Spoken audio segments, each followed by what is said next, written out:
నా పేరు సతీష్ అండి. మాది మాదిపాడు గ్రామ పంచాయతీ. ఇప్పుడు మీరు చూస్తున్నారు కదా రోడ్డు. ఈ రోడ్ అనేది మాదిపాడు గ్రామం నుంచి జడపల్లి తండా వరకు సుమారుగా 4.5 కిలోమీటర్లతో ఉంది. ఈ రోడ్డు 2009 పులిచింతల డ్యామ్ ఓపెన్ అయిన టైంలో ఇక్కడ రోడ్ వేశారు.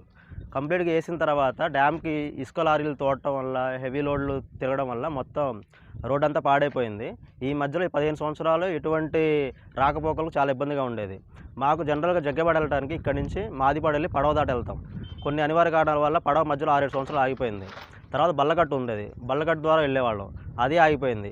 ఏదైనా ఇబ్బంది వస్తే ఈ డ్యామ్ చుట్టూ తిరిగి 30 కిలోమీటర్లు తిరిగి జగ్గైపాడు వెళ్ళటానికి ఈ రోడ్డు అస్తవ్యస్తంగా ఉండి చాలా ఇబ్బందులు పడేవాళ్ళం.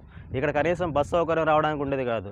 స్కూల్ బస్సులకి పిల్లల్ని ఎక్కించి పంపించాలన్నా, బ్లూ బెల్స్‌కి పంపించాలన్నా ఇక్కడి నుంచి వెహికల్స్ వేసుకొని మార్నింగ్ బైక్‌లు ఎక్కించుకొని తల్లిదండ్రులు పని మానుకొని ప్రత్యేకంగా మాదిపాడు బస్ స్టాండ్‌కి వెళ్ళి అక్కడ బస్సు ఎక్కించేసేసి మళ్ళీ సాయంత్రం 4:30 టైంలో వచ్చేసి పిక్ చేసుకొని ఇక్కడికి రావాల్సి వచ్చేది.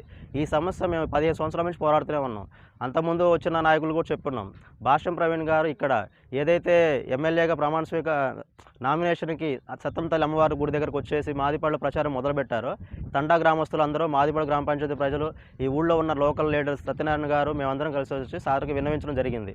సార్, మనం గెలిచిన వెంటనే ఈ పనిని స్పీడప్ చేస్తానని, దీన్ని నేను సొంతగా అంటే దాన్ని ఏమంటారంటే నా వ్యక్తిగత పనిగా నేను నిర్వర్తిస్తానని చెప్పేసి అధికారంలో రాగానే ఈ రోడ్డు శాంక్షన్ చేయించారు.